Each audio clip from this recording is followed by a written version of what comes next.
इस पावन पुनीत अवसर पर अभी आप लोग अनेक मनीषी संतों के पावन विचार श्रवण कर रहे थे। बाराबंकी से पधारे परम पूज्य श्री साहेब जी ने जीवन के अनेक पहलुओं पर, अनेक विषयों पर बड़ा ही सारगर्भित और अर्थपूर्ण विचार आपके समक्ष रखा। समय भी हो गया है, 8 बजे तक कार्यक्रम चलना है और सारे लोग आप लोग थक गए हो। अब ओवरफ्लो हो जाए तो ये भी ठीक नहीं है। तो इतना देर से आप लोग बैठे हैं, हम लोग तो 1 आध घंटा बैठते हैं।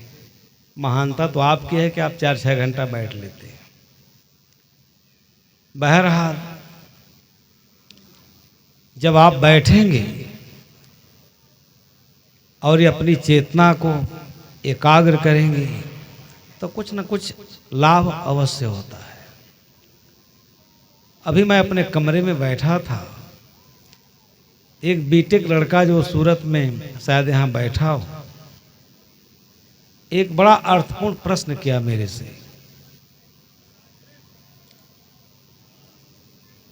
प्रश्न उसने ये किया कि ये जो कार्यक्रम हो रहा है, मठ में जो आप लोग आए हुए हैं, इसका मतलब क्या है, इसका प्रयोजन क्या है। अच्छा लड़का है, उसके प्रश्न से मैं बड़ा प्रभावित हुआ। अगर युवा लोग ऐसे प्रश्न पूछें, तार्किक प्रश्न, तो ये बड़ा श्रेयस्कर विषय होगा। आज देखिए इतने सारे लोग बैठे हैं, इसमें कोई शायद 25 साल का युवा नहीं है, 1 आध 2 लोग होंगे। बड़ा महत्वपूर्ण प्रश्न है, बहुत समझने का विषय है, समसामयिक विषय है। आज इसी के कारण चारों तरफ अराजकता दिखाई देती है। जो समझना चाहिए हम समझते नहीं, जो जानना चाहिए हम जानते नहीं, जो करना चाहिए वो हम करते नहीं। और जहां बैठो हर आदमी अपने परेशानी का गीत गाता रहता है या रोना रोता रहता है। हमको कबीर साहब को लाइन याद आ जाती है, तन धर सुखिया काहू न देखा, जो देखा सो दुखिया। हम इस परिप्रेक्ष्य में नहीं जाएंगे। उसने बड़ा अर्थपूर्ण प्रश्न किया कि what is the meaning of सत्संग।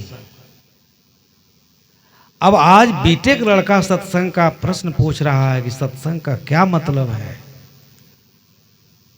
इसका मतलब उसके परिवार में, उसके माता पिता के ऊपर, उसके परिवार के संस्कार में इसका छींटा तक नहीं पड़ा है कि सत्संग क्या है।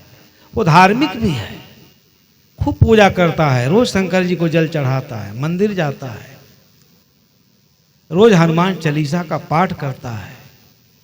ये सब बहुत वितंडावाद है। आज इसे समझने की आवश्यकता है।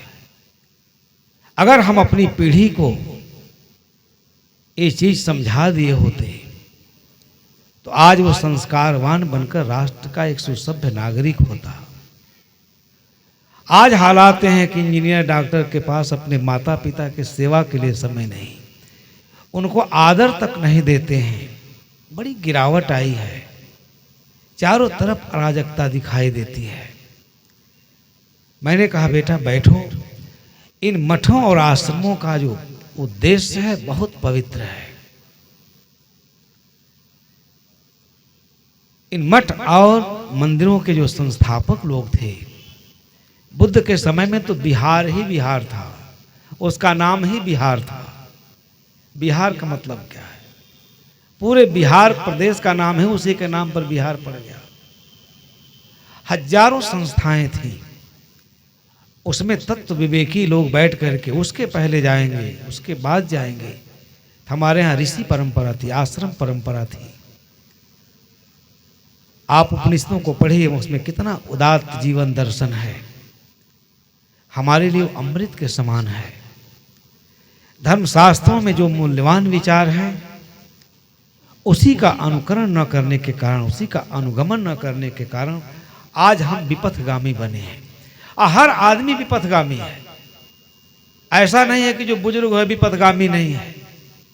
लखीमपुर में थे एक दिन लोगों ने प्रश्न पूछा कि हमारी नई पीढ़ी सब खराब होती जा रही है। मैंने कहा इसको खराब कौन कर रहा है? वातावरण देने वाले आप हैं, संस्कार देने वाले आप हैं। 24 घंटा आप टीवी देखेंगे तो बच्चा नहीं देखेगा।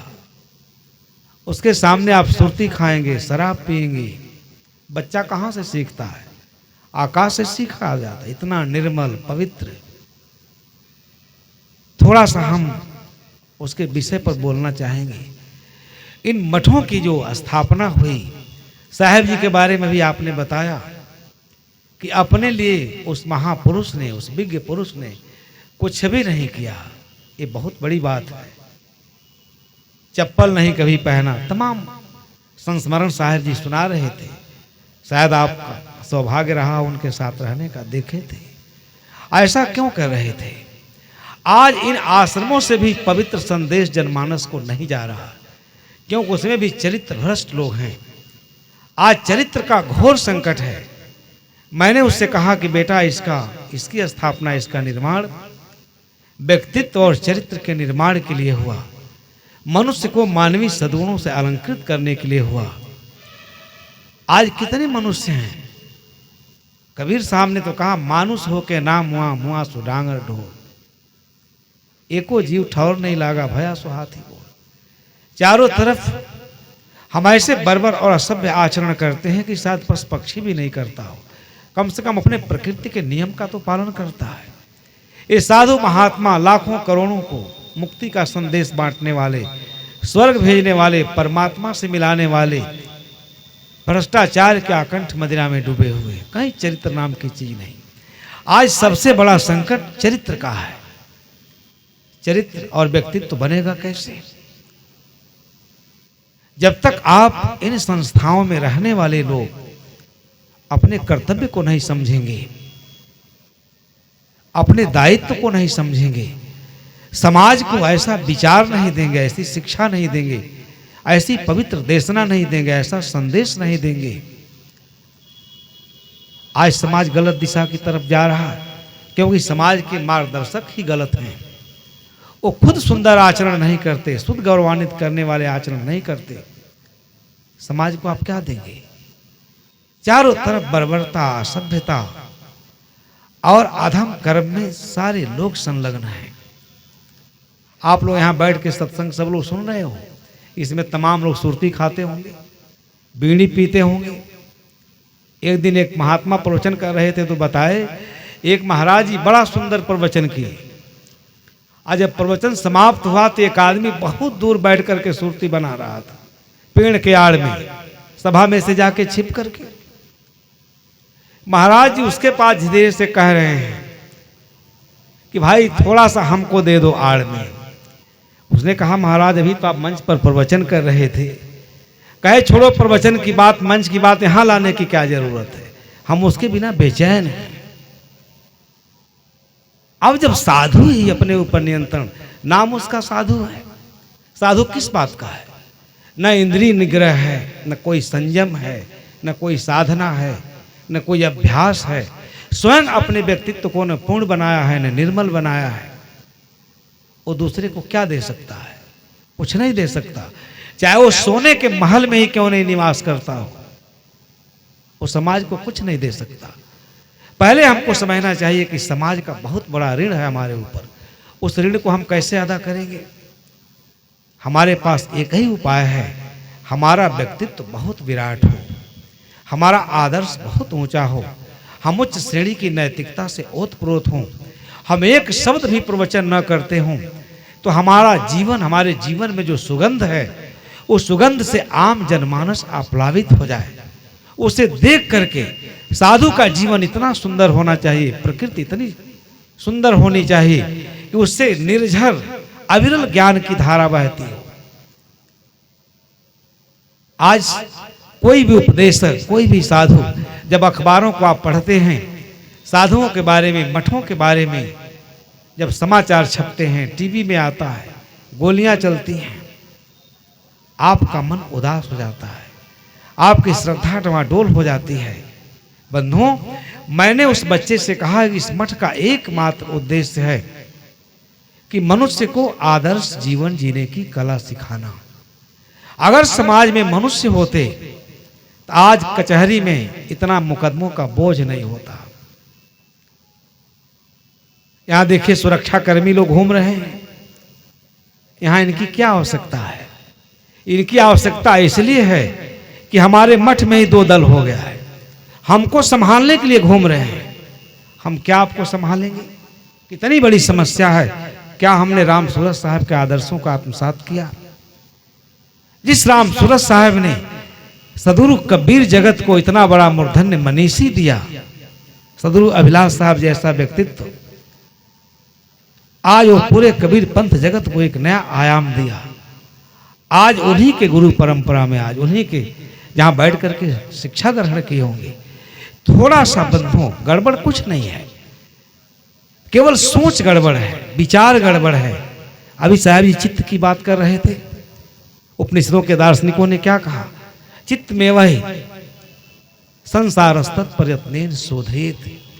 आज से 1000 वर्ष पहले कहा गया, लेकिन आप अपने चित्त को शोधेंगे कैसे? सवाल उठ खड़ा हुआ है। आज एक विद्यार्थी इंजीनियर बन गया, डॉक्टर बन गया, नेता बन गया, मंत्री बन गया, लेकिन मनुष्य खोजिए लालटेन लेकर के तो कहीं आपको मनुष्य नहीं मिलेगा। वो डॉक्टर बन करके बर्बर असभ्य आचरण करता है, मानवता और मानवीय सद्गुणों को कलंकित करता है, मानवीय मूल्यों को आघात पहुंचाता है। आज चारों तरफ सब कुछ ध्वस्त है, सब कुछ विध्वंस के गर्त में जा रहा है। मानवीय चेतना कुंठित हो गई है।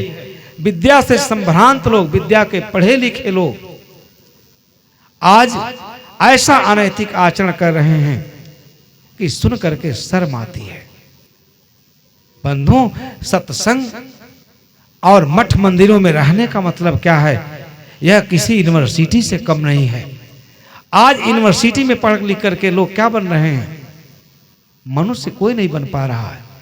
इस मठों में अगर अपने गुरुओं की परंपरा का ठीक से अध्ययन किया जाए, मनन किया जाए, चिंतन किया जाए, उनके संदेशों को आत्मसात करके जीवन जिया जाए।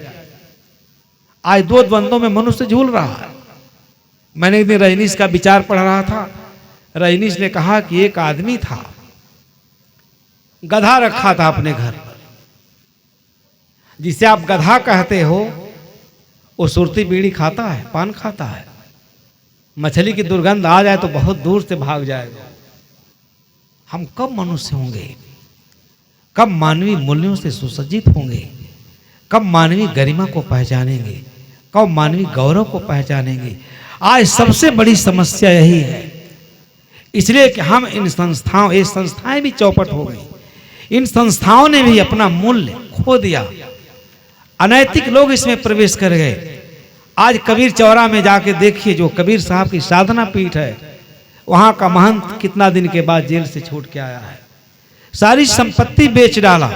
वहां के जनप्रतिनिधियों ने संसद में आवाज उठाने की बात कही, गूगल पर डाला गया, पूरे भारत के लोग पढ़े। आज हमको उपदेश देने से पहले अगर आज हम सही होते तो शायद वो बच्चा मेरे से प्रश्न नहीं पूछता, इसका क्या मतलब है, इतना बड़ा खर्च हो रहा है, पंडाल लगा है। उसे पता नहीं है, वो कभी बैठा नहीं, जाना नहीं। अगर इस पंडाल में उसके माता पिता बैठे होते, भगत होते, यहाँ की भी शिक्षा लिए होते, तो उनका संस्कार इतना सुंदर होता, इतना पवित्र होता कि आज उस बच्चे को कहने की जरूरत नहीं होती। कमिश्नर लोग बन जाते। एक बार यही कमिश्नर साहब आए, यही मंच है, और उन्होंने अपने भाषण में कहा कि बताइए कबीर कोई अनपढ़ साधु संत महात्मा क्या जानेंगे, ये क्या समझ पाएंगे कबीर को। इसी मंच पर कहा था।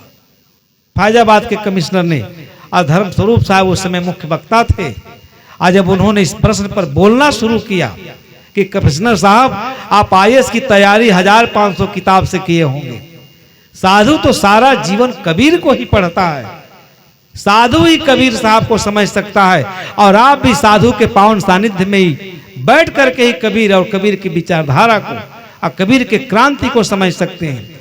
कबीर की क्रांति किसके लिए है? केवल मनुष्य को मनुष्य बनाने के लिए, सुसभ्य सुसंस्कृत व्यक्ति बनाने के लिए है। कबीर के दर्शन में कहीं नहीं है कि आपको परमात्मा से मिलाएंगे, कहीं सस्ता नुक्सा नहीं है। कोई ऐसा उपाय नहीं बताया कि चलो हमारा माला जपो, हमारा मंत्र जपो। हम एक दिन अपने यहाँ कार्यक्रम में बैठे थे तो मंत्र देते समय गुरुजी के जमाने में घंटा बजता था, हम लोग सब जगह भूले भटके। एक आदमी ने कहा बताइए आप तो सबको मंत्र बता रहे हैं। हम कहे बेवकूफ, कहे कबीर साहब चौराहे चौराहे पर पूरे मानवता को मंत्र दिया, पाठ पढ़ाया। ये छिपाने की बात है। कबीर को जितना पढ़ेंगे उनके दर्शन को, चिंतन को। आज सवाल उस बच्चे ने इसलिए उठाया कि हम दायित्व बोध के साथ अपने कर्तव्य का निर्वहन नहीं कर रहे हैं। अगर हमारा चरित्र ठीक होता, ज्ञान पूर्वक हम आचरण करते, जो दूसरों को बैठ के शिक्षा दे रहे हैं, अगर हमारे व्यक्तित्व में उसकी झलक होती तो दूर से ही वो प्रभावित हो जाता। प्रवचन करने की उतनी आवश्यकता नहीं है। हमारे मूल्य को समझता, हमारी संस्था के मूल्य को समझता। या इस समाज में जो बर्बरता, असभ्यता, अनैतिकता जो दिखाई दे रही है, मानवीय सभ्यता को आघात पहुंचाया जा रहा, इसलिए कि हम लोग पढ़ लिख करके डॉक्टर, मास्टर, IAS सब कुछ बने, लेकिन हम मनुष्य नहीं बन सके।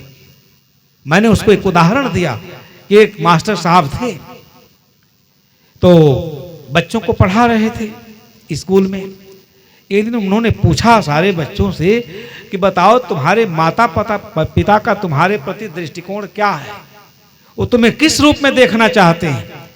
कोई डॉक्टर का लड़का था, कोई मास्टर का लड़का था, कोई अधिकारी का लड़का था, कोई लेखपाल का लड़का था। सब अपने अपने पिता की खूब प्रशंसा की, लेकिन जो सबसे मेधावी बच्चा था उसका पिता शराबी था। निंदित आचरण में, कलंकित आचरण करता था। आज बताइए शर्म आती है, इस सरकार, जिस सरकार का मुखिया साधु है, महात्मा है, उसके राज्य में इतनी दुकानें शराब की खुली हुई हैं। आज हमारे सारे जुआ शाम होते ही, चाहे 10 रुपया कमाया हो, चाहे 500 रुपया कमाया हो, सबसे पहले वो शराब की दुकान पर जाता है। इस शराब ने हमारे सारे पीढ़ी को और हमारे सारे जुआ ऊर्जा को, एनर्जी को, जिसको राष्ट्र निर्माण में उसकी बहुत बड़ी भूमिका है, आज उसे पंगु बना दिया है। क्योंकि इस सरकार को राजस्व मिलता है। उसके पिता शराब पीते थे। उससे पूछे बेटा तुम कुछ नहीं बता रहे हो, सबसे मेधावी छात्र था विद्यालय का। उसने कहा सर हम कल बताएंगे, आज हम बताने की स्थिति में नहीं है। वो कैसे अपने पिता की प्रशंसा करे। कोई कहता हमारे पिताजी डॉक्टर हैं, कोई कहता हमारे पिताजी प्राइमरी के टीचर हैं, हमें प्रोफेसर के रूप में देखना चाहते हैं। कोई कहता है कि हमको CGM बनाना चाहते हैं हमारे पिताजी। कोई कहता है कि नहीं बिल्कुल न्यायमूर्ति बनाना चाहते हैं, सेशन कोर्ट में हमारे पिताजी जज हैं। अब वो कैसे कहे कि हमारे पिताजी शराबी हैं, बर्बर हैं, असभ्य हैं। बहुत दुखी हुआ एक प्रतिभा संपन्न लड़का। किससे दुखी हुआ? अपने पिता के आचरण से। समाज को सही दिशा में ले जाना है, समाज को अच्छा बनाना है, सुसभ्य सुसंस्कृत बनाना है, राष्ट्र सेवा के भाव से भर देना है, तो सबसे पहले हमको पवित्र आचरण करना पड़ेगा, हमें सुंदर आचरण करना पड़ेगा, हमें अपने ऊपर संयम से काम लेना पड़ेगा, धैर्य से काम लेना होगा। ये काम बंधु हम नहीं करते और दूसरे से सुंदर व्यवहार की अपेक्षा करते हैं। कैसे होगा? वो बच्चा गया घर, उस दिन उसकी माँ बैठ करके भोजन बना के रखी थी, बस्ता रखा, चला गया कहीं खेलने। कई बार उसने आग्रह किया बेटा भोजन कर लो, बेटा भोजन कर लो। उसने कोई बहानेबाजी करके चला गया। माँ बहुत दुखी हुई, शाम तक नहीं आया, 9 बजे रात तक नहीं आया। उसके पिताजी शराब पी करके एकदम बिल्कुल मस्त। अब शराब पी लिए तो क्या पूछना है फिर? शराब में तो बिल्कुल स्वर्ग में आदमी चला जाता है। पिताजी से कहा क्या पता क्या बात है, आज बेटा कुछ भोजन नहीं किया। बड़ा दुखी लग रहा था, उसके चेहरे पर बड़ा दुख का भाव है। पिताजी बिल्कुल अपने बस में तो है नहीं, अपने नियंत्रण में तो है नहीं। इसीलिए तथागत ने कहा था शराब समस्त पापों की जननी है। जिसने शराब पिया, शराब के नजदीक गया, वो संसार में कोई भी दुष्कर्म कर सकता है, सभी पापों को कर सकता है, इतना वो दृढ़ हो जाता है।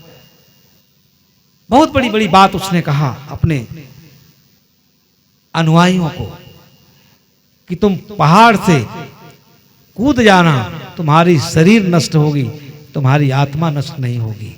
शेर के सामने दहाड़ते हुए शेर के सामने खड़े हो जाना तुम्हारे शरीर को खा सकता है, तुम्हारी आत्मा को कोई नुकसान नहीं पहुंचाएगा। लेकिन शराब के नजदीक शराब को मत जाना, क्योंकि शराब केवल शरीर को नहीं, लोक को नहीं, लोक परलोक सब कुछ नष्ट कर देती है और आत्मा को ऐसे गंदे संस्कारों में आबद्ध कर देती है कि अनेक जन्मों तक उसको तुम स्वच्छ नहीं कर सकते। ये चित्त की शुद्धि है। आपके अंदर कैसे भी मल विचार आएगा। ये संदेश सुनाया तथागत गौतम ने।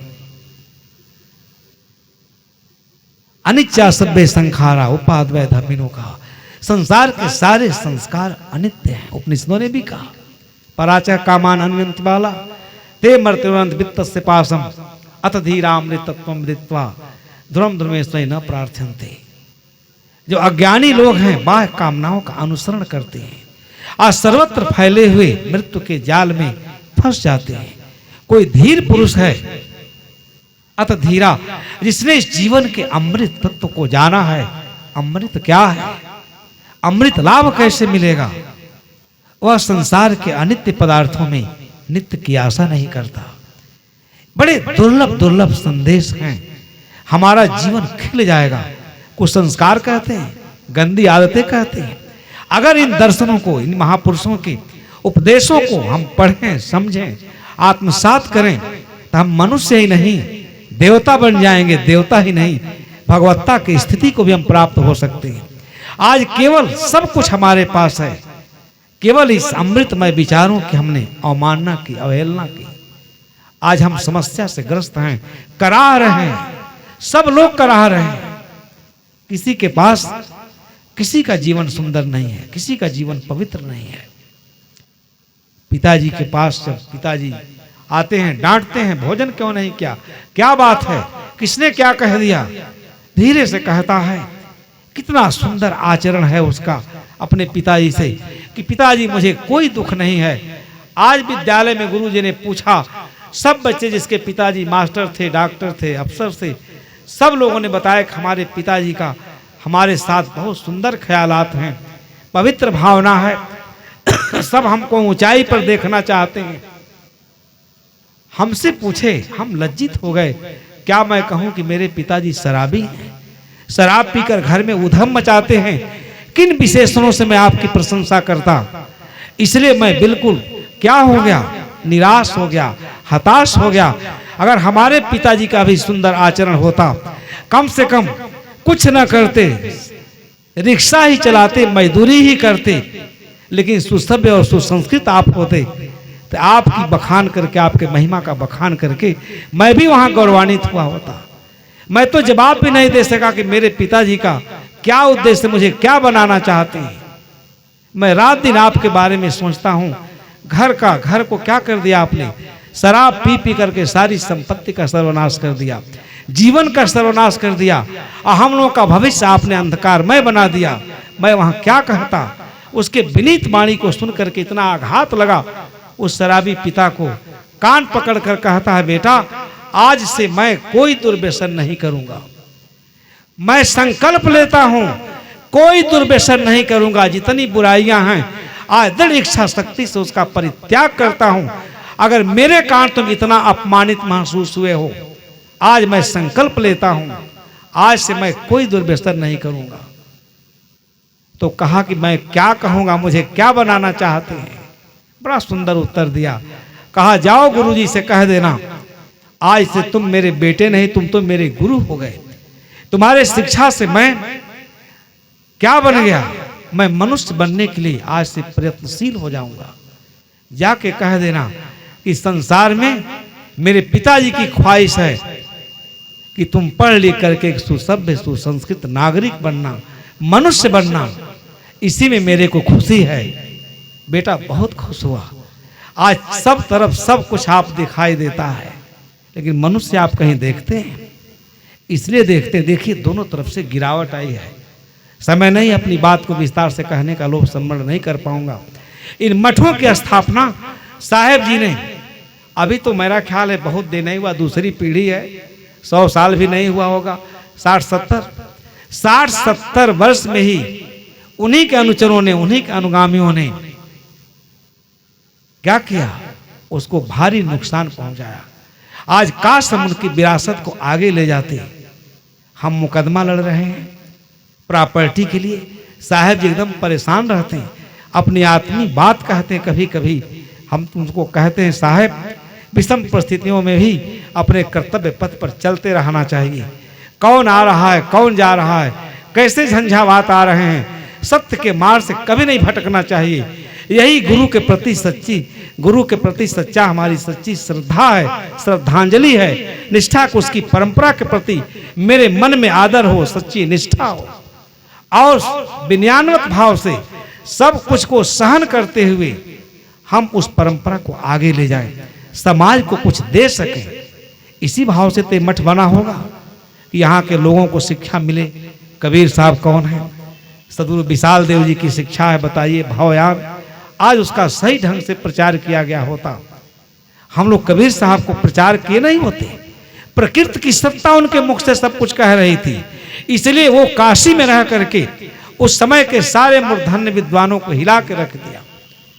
प्रकृति का कोई जवाब नहीं होता है। वो कबीर साहब नहीं कह रहे थे जो तू ब्राह्मण ब्राह्मणी की जात और आधे क्यों नहीं है, वैज्ञानिक बात थी, क्योंकि इससे पूरी सभ्यता दूषित हुई। अब वो दूसरा विषय है। तो कबीर साहब के दर्शन को, चिंतन को वो क्यों किस लिए है? मनुष्य को मनुष्य बनाने के लिए है, मानवीय सद्गुणों से उसे अलंकृत करने के लिए है, सुशोभित करने के लिए है। ये हम लोग दो द्वंद्वों में जी रहे हैं। मैं वो बात भूल गया, तो गधे को ले गया, गधा पाला था आदमी, तो दो तरफ दो बंडल घास रख दिया, एक इधर एक इधर। गधा तो जानते हैं, अब बेचारा बीच में खड़ा कर दिया उसको। अब इधर मुंह ले जाए तो फिर इधर का लोभ उसे लगे, यह बंडल अच्छा है, एकदम बिल्कुल हरा हरा। आज जब इधर मुंह करे तो इधर का लोभ जगे। इसी दोनों द्वंद्वों में गधा मर गया, लेकिन खाया कुछ भी नहीं। इसी प्रकार से इस मनुष्य जीवन में प्रबुद्ध जीवन को पा करके भी हम लोग भौतिक और आध्यात्मिक, ये बहुत बड़ा विषय है, दो द्वंद्वों के बीच में जी रहे हैं। ऋषियों ने कहा जदा सर्वे प्रमुचंते कामा स्थितिस्थिता अथ मर्त्यो मृतो भवति तत् ब्रह्म समसन्ते। ब्रह्म ईश्वर परमात्मा कहीं आपसे अलग नहीं है, आप पा जाओगे। इन आश्रमों में इतना गहन चिंतन हुआ, इतना गहन चिंतन हुआ, अनेक उदाहरण हैं। एक बार की घटना है, कहीं आप लोग गोंडा जिले में थे, एक पंडित जी भागवत का कथा कह रहे थे। उनको कोई बताया कि हाँ संतों की जमात है, शाम को बड़ा सुंदर सत्संग होता है, तात्विक विवेचन। तात्विक विवेचन क्या है? इतना ही है कि हमारा चित्त कैसे शुद्ध हो। चित्त के शुद्ध हुए बिना हम पवित्र जीवन नहीं जी सकते, धार्मिक जीवन नहीं जी सकते, किसी प्रकार के आध्यात्मिक उन्नति नहीं कर सकते, चाहे जितना भी ढिढोरा हम पीटते हों। सबके मूल में है चित्त की परिशुद्धि। चित्त हमेशा सुंदर भावनाओं से, विचारों से, पवित्र संस्कारों से बिल्कुल भरा हो, फूल की तरह से खिला हो, तभी हम अपने इंद्रियों का निग्रह कर सकते हैं, लोभ पर विजय प्राप्त कर सकते हैं, कामनाओं पर विजय प्राप्त कर सकते हैं, इच्छा तृष्णा अपने अंदर के अज्ञान को पराभूत कर सकते हैं। ये बहुत बड़ा विषय, साधारण विषय नहीं है। वो गाथा कहने वाले पंडित जी इतने समझदार थे, इतनी शाम को आए साहब से मिलने, इसी सदगुरु श्री राम सूरत साहब से इनकी जमात थी, और बहुत ही विनम्रता पूर्वक एक तरफ बैठ गए, कुछ विचारों को सुने, संतों के विचारों को, बड़े आह्लादित हो उठे, फूल की तरह से खिल गए। यहाँ किसी की आलोचना नहीं, निंदा नहीं, केवल यह बात बताई जा रही है कि मनुष्य कैसे विकृत होता है, कैसे पापी होता है, कैसे अनाचारी होता है, कैसे मलिक्ष होता है, कैसे निंदित आचरण करता है। ये बड़ा सुंदर उपदेश लोग दे रहे थे, कैसे इन बुराइयों से बच करके वो निर्मल और पवित्र जीवन और मोक्ष कैसे प्राप्त कर सकता है। बड़ा सुंदर मार्ग का विवेचन कर रहे थे। वो बात इतनी अच्छी लगी उस ब्राह्मण को, कथावाचक था, उसने हाथ जोड़ के कहा साहब से कि साहब मेरा एक प्रश्न है, मैं भागवत का कथा कहता हूँ, भागवत के बारे में आपका दृष्टिकोण क्या है? सदगुरु अभिलाष साहब थे उस समय, उन्होंने कहा ज्यादा हम लोग तो नहीं कह सकते, आप एक अच्छे विद्वान हैं, मनीषी हैं, और वो संस्कृत का बड़ा सांगोपांग अध्ययन करते, बहुत अच्छे विद्वान थे। अगर विद्वान न होते तो विनम्रता न होती। कहा देखिए कबीर साहब ने तो थोड़ी सी बात कही है कि कृष्ण समीपी पांडवे गले हेवारे जाए, और लोहा को पारस मिले तो काहे को काई खाए। भगवान श्री कृष्ण के पावन सानिध्य में उनके एक एक शब्द को आत्मसात करके जीवन जीने वाले पांचों भाई पांडवों की क्या दुर्गति हुई, कितना बड़ा महाभारत हुआ, कितना बड़ा अनर्थ हुआ। केवल एक तृष्णा के कारण अगर वो इस पर सारगर्भित उपदेश दिए होते तो सब अमृत लाभ प्राप्त कर लिए होते, इतना बड़ा वहां रक्तपात नहीं होता। जब कृष्ण के समीप रहने वालों का ही कल्याण नहीं हुआ, कोई पहाड़ में गला, कोई कहीं गया, विस्तार से कहने की बात नहीं है। तो मैं इतना ही भागवत का सारांश जानता हूँ। वैसे भागवत में बड़े अच्छे अच्छे प्रसंग हैं, लेकिन जो लोग कहते हैं कृष्ण का चरित्र इतना उसका विरूपण करके कहते हैं, बड़ा दुख होता है। पंडित जी ने कहा आपके एक साखी से मुझे बोध हो गया, और वहां 7 दिन तक संतों का प्रवचन सुनते रहे। कहे जब कृष्ण के सानिध्य में रहने वाले कृष्ण का भी कल्याण नहीं होता अगर घोर आंगिरस के पास नहीं जाते अपने परिवार की उपेक्षा के कारण, तो उन्हें भी ज्ञान नहीं होता। अरे बहुत बड़ा विषय, उपनिषदों में इसकी चर्चा है, पढ़ना चाहिए। कहाँ गए? संतों के पास गए, ऐसे आश्रम में गए। श्री कृष्ण भगवान साहब जी भगवान राम की चर्चा कर रहे थे। त्याग तपस्या का शिक्षा, लोभ से विरत रहने की शिक्षा भगवान राम को कहाँ मिली थी? आश्रम में मिली थी, संतों के पास मिली थी। इसलिए आज वो आदर्श शिखर पुरुष है। त्याग तपस्या के कारण साहब ने कहा कि त्याग का नाम ही राम है। जहाँ त्याग है, वस्तु त्याग है, वस्तु बोध है, वहाँ राम को ढूंढना नहीं है। वो तो सहज राम वहाँ प्रत्यक्ष दिखाई देता है, उसकी अनुभूति होने लगती है। जब आदमी बिल्कुल निर्विकारी, निर्विषयी, निर्कामी, उसके अंदर कोई इच्छा, वासना, कामना सब का तिरोभाव हो गया। कहाँ हुआ? इन्हीं आश्रमों से हुआ। इन्हीं आश्रमों में रहने वाले उन संतों ने, गुरुजनों ने, जो त्याग तपस्या के साक्षात प्रतिमूर्ति थे, उनके सानिध्य में जाकर इन लोगों ने भी अपना कल्याण किया। बंधुओं, इस प्रकार इस पवित्र उद्देश्य के साथ इस मठ की स्थापना हुई कि यहाँ से पवित्र संदेश चारों तरफ फैले। उसको सुन करके कोई भी मनुष्य बर्बर न हो, असभ्य न हो, सुंदर और गौरवान्वित करने वाले आचरण का प्रदर्शन करे। समाज सुखी हो, राष्ट्र सुखी हो, समृद्ध हो, सब सुखी हो। कहा तो देते हैं सर्वे भवन्तु सुखिनः। ये किसने कहा? ये उपनिषदों के ऋषियों ने कहा, दुनिया के किसी महापुरुषों ने नहीं कहा। जब अमेरिका में भाषण दे रहे थे सर राधा कृष्णन, शिक्षाविद भारत के, अपने प्रवचन के बाद जब उन्होंने कहा, कोलंबिया यूनिवर्सिटी में, कभी आप लोग पढ़िएगा, 16, 17, 18 पृष्ठ का उनका आख्यान है। पूर्व और पश्चिम के सभ्यताओं में अंतर क्या है, इनका सुंदर सामंजस्य कैसे होगा, इसको दुनिया का कैसे लाभ मिलेगा। अंत में उन्होंने कहा, हमारे मनीषा में कहा गया है, सर्वे भवन्तु सुखिनः, सर्वे सन्तु निरामया, सर्वे भद्राणि पश्यन्तु, मां कश्चित् दुख भाग भवेत्। ये भारत का दृष्टिकोण है कि संसार का कोई प्राणी दुखी न हो, सभी सज्जन हो, सभी निरोग हो, सभी सुखी हो, किसी को कोई दुख न हो। लेकिन ये भाव कब आएगा? जब इंद्रिय संयम होगा, जब हम अपने महापुरुषों के, अपने गुरुजनों के आदर्शों को आत्मसात करके जिएंगे, उनकी परंपरा को पूरी श्रद्धा, निष्ठा, अनन्य अनुराग के साथ हम समाज में लेके जाएंगे, तब समाज की श्रद्धा इस आश्रम के प्रति बढ़ेगी, हमारे प्रति बढ़ेगी। अगर हमारा व्यक्तित्व पूर्ण नहीं होगा, निर्मल नहीं होगा, और प्रज्ञा की प्रखर धारा, विरल धारा हमारे जीवन से नहीं बहेगी, उसका स्रोत नहीं होगा, तो समाज हमको माफ नहीं करेगा। आप लोग याद रखिएगा। इसलिए इस आश्रम में जो लोग रहते हैं, इस आश्रम के जितने अनुयायी हैं, सब सदगुरु राम सूरत साहब के, सदगुरु अभिलाष साहब के, आज जो सबके गुरु हैं, संत मत के आदि प्रवर्तक सदगुरु कबीर साहब, उनके बताए हुए देशना को आत्मसात करके जीवन जिए तो पूरा समाज सुखी होगा। हम आध्यात्मिक उन्नति करेंगे, अपना जीवन कृतार्थ करेंगे, अमृत की उपलब्धि इसी जीवन में करेंगे, और कहीं कोई न बुराई रहेगा, न पाप रहेगा, न कोई किसी का निंदा करेगा, न आलोचना करेगा, सब में समत्व बुद्धि आ जाएगी। यही इस मठों की स्थापना का उद्देश्य है। और सब मानवीय सद्गुणों से अलंकृत होकर के सुंदर और आदर्श जीवन जिएंगे। अगर यह काम यह मठ करता है तो चिरकाल तक मानवता की सेवा करता रहेगा।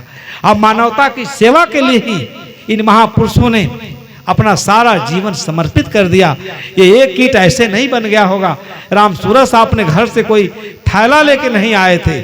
इस समाज के लोगों ने उनके चरित्र, उनके जीवन मूल्य, उनके आदर्श, उनकी पवित्र देशना और उससे समाज को जो लाभ हुआ, कल्याण का मार्ग जो सबके लिए प्रशस्त किए, सबके लिए समुद्धारकर्ता के रूप में अपने को स्थापित किया, तब आप अपने खून पसीने का एक एक पैसा देकर ये आश्रम बनाए हैं।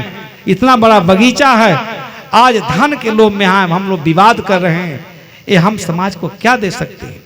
हम तो सबसे आग्रह करते हैं, हम लोग सबके हैं, सबकी सोच बदलनी चाहिए, दिशा बदलनी चाहिए और कर्तव्य के पथ पर हमको सत्य निष्ठा के साथ अपने अंदर कोई इच्छा है, आकांक्षा है, कामना है, थोड़े दिन रहेगी और उससे समाज हमको बहुत काल तक हमको क्या करेगा? हमको माफ नहीं करेगा। इसलिए आज ही समय है, सबका परित्याग करके उन गुरुओं के प्रति श्रद्धा रखें, समर्पण रखें, उनकी परंपरा में आस्था रखें, तो हम समाज और राष्ट्र की सेवा करने में सफल होंगे। आप सबको बहुत बहुत धन्यवाद देते हुए मैं अपने विचारों को विराम देता हूं। अगर अधिक बोल दिया हूं तो संचालक महोदय भी क्षमा करेंगे और साहब जी तो मूर्धन्य मनी से आपसे भी प्रार्थना करते हैं। साहब जी के बाद हमको नहीं देना चाहिए, साहब जी को बाद में दिया करिएगा, इतना ध्यान रखा करिए। बोलिए सद्गुरुदेव की जय। अभी हम परम पूज्य श्री के विद्वतापूर्ण विचार, सारगर्भित विचार